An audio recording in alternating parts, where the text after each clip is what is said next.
از خدا بترس، نکو گناه، نکو نافرمانی الله جل جلاله. یک قصه هست میگه در زمان بنی اسرائیل چند تا جوان هم میرفتن در یک قبرستان که یک جمجمه سر افتادگی است. یا مذاق کردن گفتن که بیاین که از این جمجمه فوتبال کنیم. میگه یک دفعه از این جمجمه صدا آمد که او جوانا احتیاط کنین. من یک جوانی بودم که وقت لباس می پوشیدم دمی راه می رفتم، یعنی کلگی سنما سیل میکردن که الا سیکو فلان جوان لباس و استایل دی چقدر مقبول میگیره، چقدر زیبا میگه. کلگی که مرا میدید میگه من مغرور بودم از او که لباس خوب نداشتم من میپوشیدم و از او که اسب خوب نبود او را من میگرفتم. لباس خوب، اسب خوب، مویای خدا تو لکس شانه میکردم، جور میکردم. میگه یک روز هم تو در سرک بر آمدم، از این خانه که بر آمدم در کوچه که همی هر کس در سر اسبم سوار هستم، همی هر کس که سنومه سیل میکنن. میگه کلگی میگه نام خدا این جوانی رسایی کن، این زیبایی رسایی کن. زن و مرد میگه به طرف تو میگه عزیزی که من دیدم که همی کل مردم سنومه سیل میکنن و سنو قواری من سیل میکنن.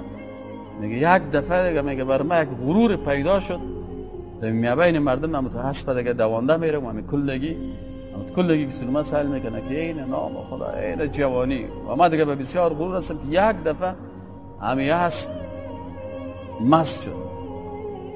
دوان میگه یک جای بلندی میگه که رسید که هر قدر کوشش کردم نشد که بالاخره یک جایی که خطایم داد از یک بلندی کوه که تو لول خوردم. یک وقتی افتادم سر ما که بالا میکنم این طرف هم تاریکی چی است، طرف هم دستم میزنم دیوال، سبحان الله چی است، این طرف هم دیوال. حسم که بیشنم که سرم تق یک سنگ خورد.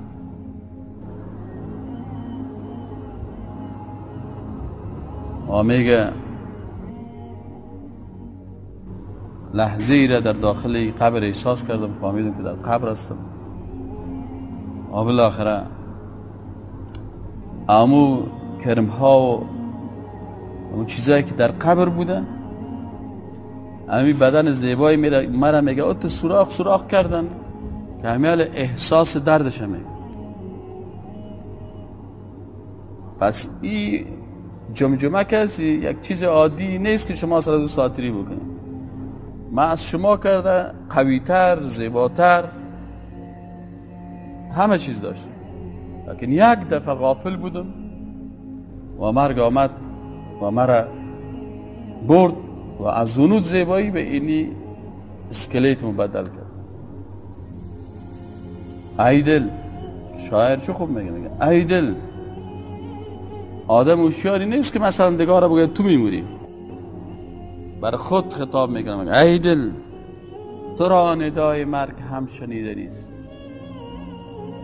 ای دل، هر روز خب صدا را میشنوی که فلانی، برای تو هم صدای مرگ میه. ای دل، تو را ندای مرگ هم شنیده نیست. صبح اجل ز مطلع عمرت دمیده نیست. عمر تو هر روز عمر تو دوامدار است، لکن صبح اجل یک روز صبح است که او صبح اجل توست. این هم در مطلع عمر تو چی میکنه؟ طلوع میکنه. بر تخت ناز و بالش ابریشمین من است، زیرا که از این جهان تو به کلی بریده نیست. به این فکر نشو که والا من چه خوب تخت زیبا دارم و چه قسم لباس خوبش دارم، چه خوب بالش دارم، چه خوب استراحت است. بر تخت ناز و بالش ابریشمین من است، زیرا که از این جهان تو به کلی بریده نیست. یک روزی است که تختت میمانه، خانهت میمانه،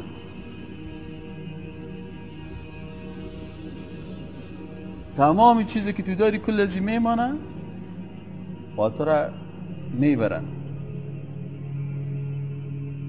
چون کل نفس ذائقة الموت حکم شد. چقدر خطرناک است. چون کل نفس ذائقة الموت حکم شد. وقتی که از طرف الله حکم شد که کل نفس ذائقة الموت، میدان یقین که شربت مرگت چشیده نیست. یقین داشته باش که این شربت مرگ ایره میچشید. چون حضرت رسول خدا در جهان نمان، محبوب الله،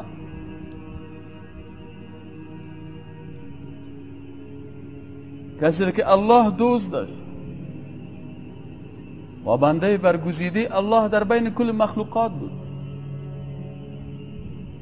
چون حضرت رسول خدا او که در جهان نمان، کس را چه اعتماد به نابود بودنی است؟ کس چه اعتماد میکنه که من شاید زنده بانم؟ وقتی که محبوب الله صلی الله علیه و سلم او اینجا سکرات الموت سرش میآید، سعدی در این قفس که توان داشت مرغ را. این سینه تو یک قفس است، این روح تو در داخل از این قفس مثل چی است؟ مثل یک پرنده هست. سعدی در این قفس که توان داشت مرغ را، روز قفس شکسته و مرغش پریده نیست. یک روز قفس مشکنه و روح پرواز میکنه.